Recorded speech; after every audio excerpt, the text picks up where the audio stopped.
Bueno, muy buenas a todos, muy buenas a otro directo. Quería ver el FPS Boost, de cómo mejora, lo comparan con Dishonored y lo comparan con... ¿Con cuál era el otro que lo comparaban? Me saldrá el nombre. Con Prey. Vamos a ver el FPS Boost en Prey y en Dishonored por la gente de Digital Foundry. Comparto pantalla y vamos a ver el vídeo. On Xbox Series X and Series S. Con FPS Boost, sección de títulos, bueno, están diciendo, ¿no? Los títulos que hay unos cuantos de Bethesda que son compatibles con FPS Boost. De ese del Dishonored, hoy justo he hecho un gameplay que lo tenéis en mi cuenta de Twitch. Almost unplayable on Xbox One in certain ways to extremely polished and smooth on Xbox Series X and S. And to discuss this, I wanted to bring in someone who has also played these games, Alex Battaglia. Hey there, John. Yeah, I've played these games in the past. Vale, bueno, el señor Alex Battaglia, es uno de los chicos de Digital Foundry que han jugado a estos juegos anteriormente. FPS boost on Xbox Series consoles. But yeah, thanks for having me. And yeah, I also played through these games myself on the PC, and that's for a good reason. But okay, let's kick this off by looking at Prey first. So, Prey was one of my favorite games back in 2017 when it was released.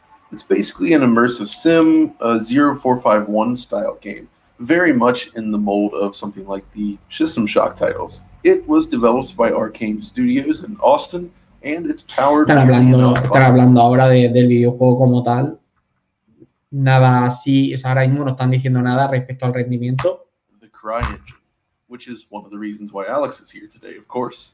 But yeah, kind of as I indicated before, this really is kind of a System Shock style game, and it's much more true to those originals than something like BioShock. It's a more complex game. Están hablando de BioShock, que es lo que dije, que el Prey bebe muchísimo de lo que fue BioShock en su día, pero una auténtica barbaridad. O sea, es que tú ves el Prey y dices, esto es BioShock. En el momento en que coges la llave inglesa, dices, esto es BioShock. That asks more of the player. There's more inventory management and things to figure out. Yeah, for certain. It takes advantage of its hub-style gameplay much more than a BioShock game did in the past. And it has kind of, I don't know, you're very right about the anuncio en 3, 2, 1. And also the... Te presentamos Koala, la extensión gratuita para... Fuera voz, saltar anuncio. Persistence of the world that you're in, with like going around and finding the various scientists that are there, and the kind of roaming enemies of a variety of types that you don't necessarily always want to. Están hablando del videojuego. Which is another great thing. There's a lot of avoidance of combat in this game, which I really liked at the time. But console versions back then, I remember this at launch, they were definitely not too great, right? So yeah, that's the main problem, and this is why I chose to play the game on PC. It was really never very good, but it has 3 main issues. Firstly, there's the frame rate, which I think is probably the least impactful here, where it's capped at 30 frames per second, and it's reasonable. Aquí, bueno, te están enseñando en Xbox One S cómo está capado a 30 FPS clavado. O sea, en Xbox One S va a 30 FPS. Stable, but it wasn't perfect. Estables, lo están diciendo que son estables. Patched with PS4 Pro support at a later date.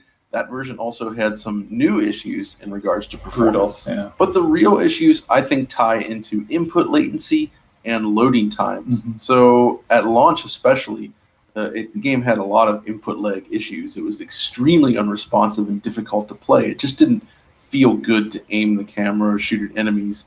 They did patch this, and it did improve noticeably, but it was never quite as responsive as I would have liked. But the loading is really the big problem here, is that it took a very long time to move between areas. And that's a real problem for this game, because it's designed to be sort of a seamless space station that you're exploring, and you'll go back and forth. Vamos a ver los tiempos de carga, ¿eh? Yo una de las cosas que lo he notado mucho es en los tiempos de carga. Es una barbaridad el tiempo de carga que tiene en Xbox Series X, sobre todo el tema del Dishonored. O sea, es que carga al instante, literal, al instante carga el Dishonored, y ahora espero que salga. En Xbox One S el Prey. These areas, and each area is somewhat persistent.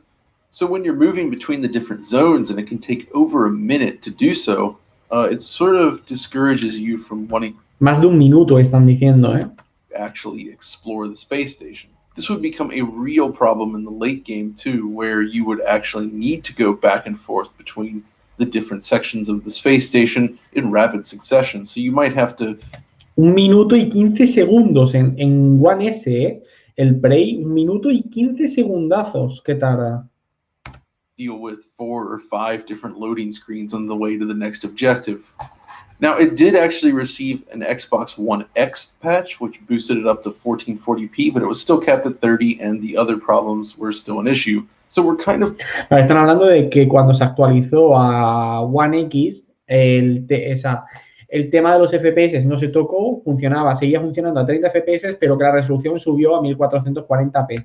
Looking at a multi-pronged upgrade here. Obviously, FPS boost is the reason why we're discussing the game right now, but the other areas have also received significant improvements on the new machines. But what do you say we start with the FPS boost stuff, since that's kind of the big feature here? So basically, in your playthrough here that we've been talking about, and aquí lo vemos, 60 FPS en Series X.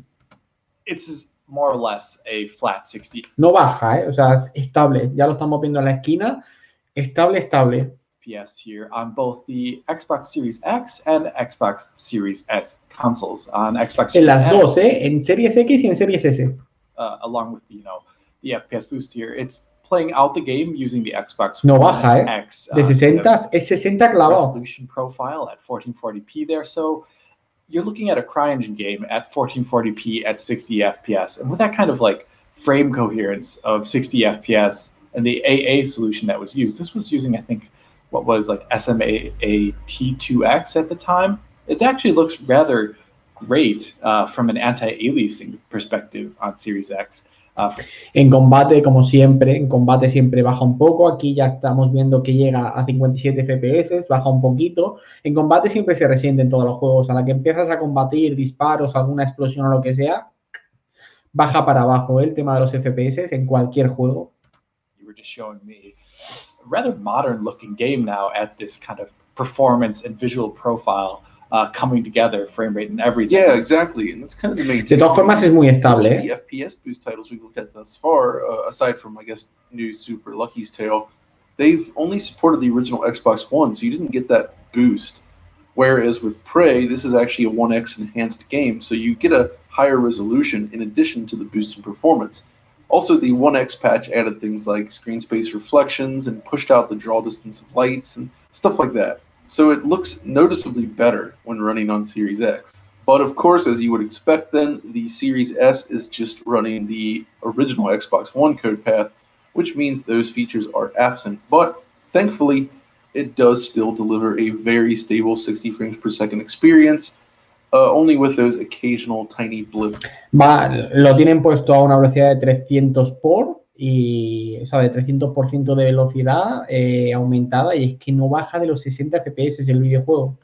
We noticed on both of them, but really it's pretty good. So that's problem one out of the way then.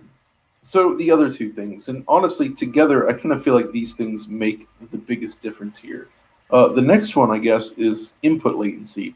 Now, I mentioned that this was patched, but the game was never that responsive, I guess, on consoles. And yeah, the launch version was really bad. But when you combine the most recent version of the game with the FPS boost updates, the game finally feels genuinely responsive on consoles, I think. The aiming and general movement is much, much smoother overall, and it now feels on par with how you might play on the PC with a gamepad, I suppose. So if you hadn't previously wanted to play the game because you thought it felt bad to play, that was your reason. It was an input lag problem, and that is gone on the new consoles. So that's problem two. The next thing, though, and this is the biggest one, I think, more so than the other two combined, and that's the improvements to loading. Ahora vamos a ver, creo, la comparativa en las cargas. So this was the major problem with the game back in the day, and this is why I never found it enjoyable to play on consoles. Mm-hmm. Because, as I said, you move between these areas often. Claro, una de las cosas que están diciendo es que el problema sobre todo más grande que tenía la anterior generación es que tenía unos tiempos de carga que era para echarte a llorar. Loading times are unbelievably long on last-gen consoles, even over a minute on the Xbox One S. But when you play it on both of the different series Vale, ahora vamos a ver el tiempo de carga en Series X. consoles now, the loading times are so much faster that it's a true game changer. It's now comparable to how it was on the PC. It's just a little over 10 seconds. So you can kind of move back and forth between all these areas with minimal ¡Qué barbaridad, tú! pauses. 13 segundos, en comparación a un minuto y pico que tardaba en la anterior generación, 13 segundos. Yeah, this is an absolute game changer for it. And Claro, es que really esto da la vida. O sea, que el tiempo de carga sea de 13 segundos da la vida. makes this a really nice version of the game to play now. Yeah, just the way you put it, you mentioned that you played it originally on PC. Just thinking about how you played it back then, running it on an SSD on PC.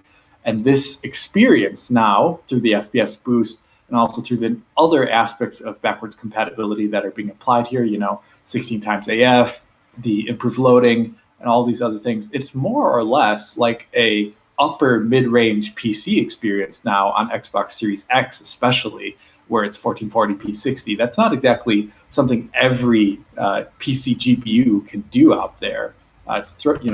Claro, ahora jugar a estos juegos en comparación, ¿no? Cuando estos juegos que son de anterior generación, ahora es como cuando en la anterior generación lo jugabas en un PC alto, de gama alta, ¿no? Pues lo estás jugando un poco así. 1440p a 60 frames por segundo. Put that out there. This game, I think on the original Xbox One X especially, was one that if it had a different kind of CPU, it could have been 60 based upon the GPU they have in there. It may be at a different resolution, but here, now coming over to Series X, there's just enough power there in the GPU and CPU side to put this version into the realm, I would say, almost like a PC kind of style game now, which is great because I always thought this was a very much so PC designed game, and that's the way to play it.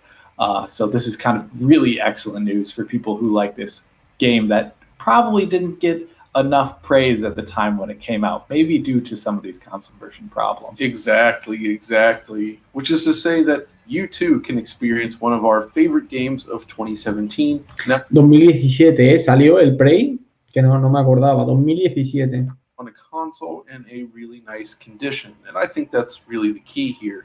In fact, looking at all the FPS boost titles we've checked out thus far, I kind of feel like this one has received the biggest boost overall, to the point where it almost feels like a pseudo remaster. Importante lo que están diciendo, que ahora con el tema del FPS boost es casi como un remaster. Y claro, llega de forma gratuita a Xbox el tema del FPS boost. Es decir, la gente de Digital Foundry está diciendo que esto se siente casi como un remaster de los propios videojuegos. Re-release of the original game, enhanced for the new machines. Beyond this then, moving on to the next game, this one also comes to us from Arcane. So Ahora van a hablar de Dishonored. Downloaded. Bueno, el Dishonored Definitive Edition, no el Dishonored tal como tal, el Definitive Edition. Started the game up on my Series X. Que Dishonored tengo gameplay con el FPS Boost activado en mi canal de Twitch, que es Yo Soy de Xbox todo junto, por si lo queréis ver, el gameplay. Bueno, aparte de este gameplay tengo más gameplays, pero que está el gameplay del Dishonored Definitive Edition está ahí. J'ai trouvé un problème avec le jeu. Il est en français et je n'arrive pas à trouver comment le changer. Mais comme le jeu a été créé en France, c'est normal. I'm sorry.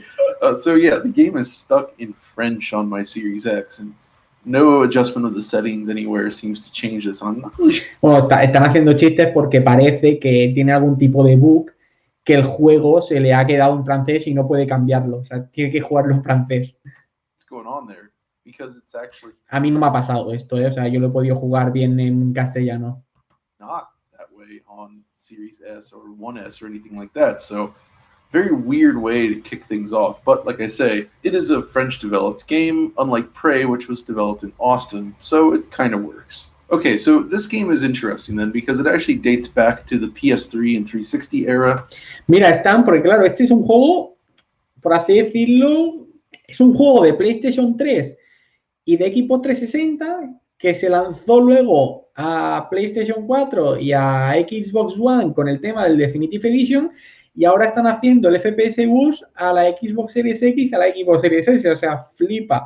Es un juego original de que se lanzó un remaster y que ahora están haciendo un remaster, una especie de remaster, o sea, es un remaster del remaster, o sea, es la hostia. Y esto es un vídeo que tiene Digital Foundry de aquel entonces, del año 2012, es un vídeo del 2012 analizando el tema de cómo funcionaba en PlayStation 3 y Xbox 360 el Dishonored, cágate. Tiene que ser interesante ver ese vídeo, del año 2012 el vídeo. Didn't run especially well on there, so I also played this one on the PC. So Dishonored is based on Unreal Engine 3, and this ran extremely well on PCs of the era. In fact, even a 750 Ti will give you a nice, stable 60 frames per second experience. Yeah, 750 Ti in terms of like its actual graphical compute power is like not even that much better than most, I don't know, like an 580 or a 480 for... Claro, lo que están diciendo es que con una tarjeta gráfica muy básica, que están hablando de la 750 Ti, ya te da una tasa de 60 frames por segundo. Lo que quieren decir es que si este tipo de tarjetas lo consiguen, obviamente una Series X lo va a conseguir muy fácilmente, ¿no? It's like really low end.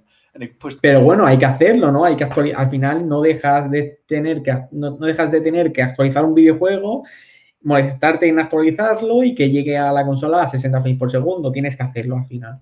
That's 60. So when this game launched after its PS3, Xbox 360 PC debut, ported later, earlier in the gen, onto the Xbox One. ¿Ves lo que estoy diciendo? Luego se lanzó en PlayStation 4 y Xbox One a 1080 puntos y 30 FPS, que fue la Definitive Edition. Que fue una remaster que sacaron de pago. Cosa que con el FPS Boost ahora no tenemos. Ahora no hay que pagar el FPS Boost, pero en su día tenías que pasar por caja. Y era un remaster que pasaba a 1080 puntos y funcionaba a 30 frames por segundo.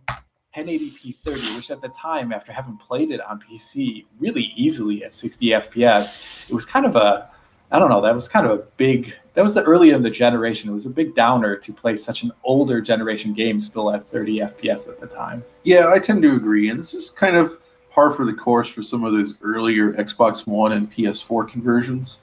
But of course, being that it was so early, it also never received any sort of patch for PS4 Pro or Xbox One X, which means that it is limited to 1080p on all platforms in this case. But anyway, so this one actually has two main improvements, loading times and frame rate.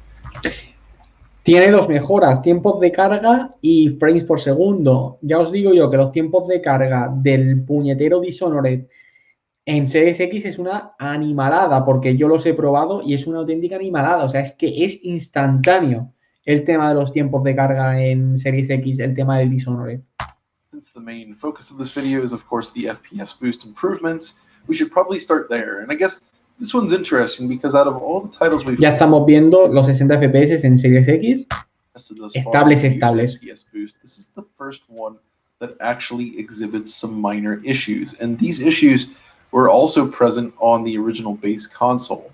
You can see what I mean if you just look over at the frame time graph there. There's just some slight inconsistencies that pop up. I wonder what exactly is causing this, because basically I've had this happen.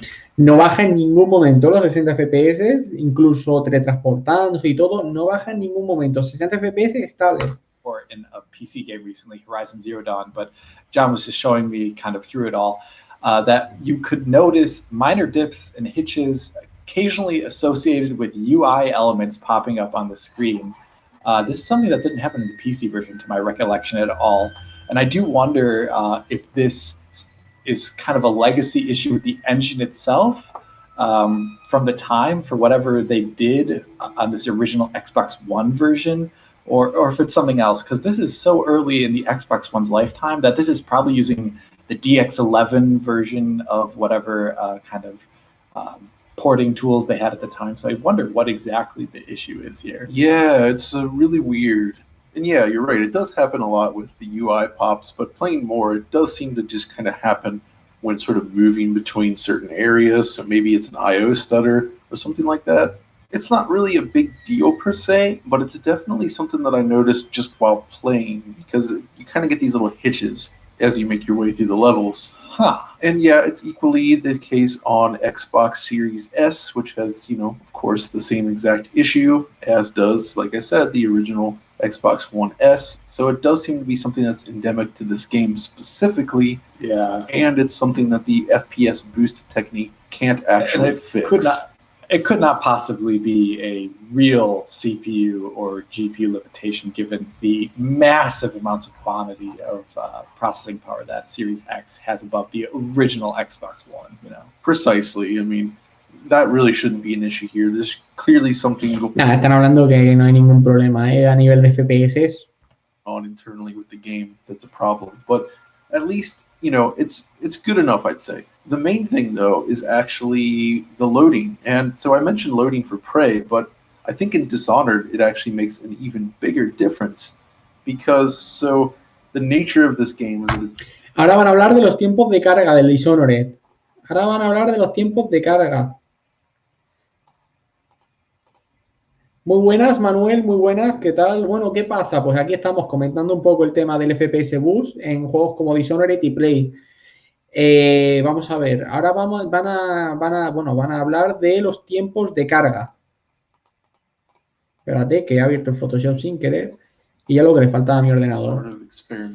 Mira, los tiempos de carga en One S. Los tiempos de carga en One S. 15 segundos, 25 segundos, 40 segundazos ya, 46 segundos tarda en cargar en One S. Yo he probado hoy el Dishonored y ya os digo yo que no tiene nada que ver con esto de 46 segundos, pero nada que ver, es instantáneo. I mean, it is horrendously bad. The fact that when you die, you have to Anuncio en 3, 2, 1. To try again. 4, 3, 2, 1, fuera. Again, absolutely destroys the urge to. Ahora, ¿dónde? Sort of en One S también. Creo que es cambiar de zona. I don't want to deal with these constant loading screens. And even then, the environments themselves are broken up into multiple chunks. So you also have to encounter 36 segundazos, screens there. So when looking over at the backwards compatibility Series X, atención a la Series X, la diferencia que hay, de carga. Version on Series X and Series S, then the difference. Es que es una barbaridad, tú. Un segundo de 46 segundos a un segundo pasa. O sea, es una auténtica barbaridad. Yo es que hoy cuando lo he probado he dicho, pero qué locura es esta. O sea, es que no te da tiempo a nada. A nada te da tiempo. O sea, estamos hablando de que pasa de 46 segundos en la anterior generación a un segundo. ¡Qué barbaridad, tú! A un segundo. Almost instant. You just see the loading pop up for just a second, then you get the A prompt and you're in the game. The game loads. ¡Qué barbaridad, tú! Un segundo. Cambiando de zonas tarda 2 segundos. ¡Qué barbaridad! ¡Qué auténtica bestialidad! On the new Series consoles versus the Xbox One. It certainly makes a big deal when exploring the world, but it's especially important for the moments when you have 1.36. Es que es una barbaridad, tú. Get killed and have to retry. So, I mean, to me, this is really a case of the game going from what I would consider basically unplayable, as in a version I would not ever want to play personally, to a version of the game that feels excellent to play. It's just fast and responsive and it loads super quickly. I do really wonder what exactly, if it's like the worst case scenario on the original Xbox One, where it's like a bunch of tiny files separated or something like that need to be being spun on the HDD, because I have no idea why it takes so long to load on the original Xbox One. Yeah, those numbers don't line up necessarily completely with what we see on Xbox Series X and S, being so much faster. But that's such a great thing, because like you're saying, in this game, when I played it, I would spend a lot of time like I do in games like this. Y bueno, poco más ya, 4 minutos quedan ya 4 minutos de vídeo. Ya hemos visto cómo carga, o sea, cómo se ve y cómo carga, pero el tema de la carga es algo abismal. El tema de la carga es algo abismal. Es decir, estamos hablando de que pasa en... Espera un momento, stop screen, vale. Estamos hablando de que pasa de... No, este no, este. Pasa de 46 segundazos que tarda en series en One S y bueno, en la anterior generación en One S, 46 segundazos que tarda el Dishonored en la Series X tarda un segundo. Un segundo tarda en cargar el juego. ¡Qué auténtica barbaridad! A ver, yo hoy me he dado cuenta, es decir, hay un gameplay en mi Twitch que lo podéis ver, repito, lo podéis ver, que tengo el FPS boost activado y tal, y es que una de las cosas que me he dado cuenta enseguida es el tema de las cargas, que es que no es nada. O sea, es que la carga es instantánea, es una auténtica barbaridad, un segundo de carga, un segundo, tú. ¡Qué barbaridad! ¡Qué barbaridad! ¡Qué barbaridad, tú!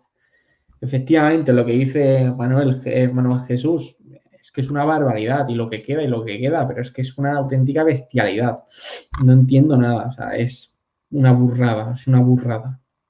Sí que es verdad que es un juego de anterior generación, que además el tema de Dishonored es un juego que ya venía de PlayStation 3 y Xbox 360, que lo remasterizaron en la generación de One y PlayStation 4. Pero es que a pesar de todo es un segundo de carga, o sea, es una barbaridad. Así que nada, hemos visto los dos vídeos que quería ver, así que chavales, muchas gracias a los que habéis estado, muchas gracias a los que habéis estado y os habéis ido, y muchas gracias a los que veáis esto en diferido. Muchas gracias, chavales.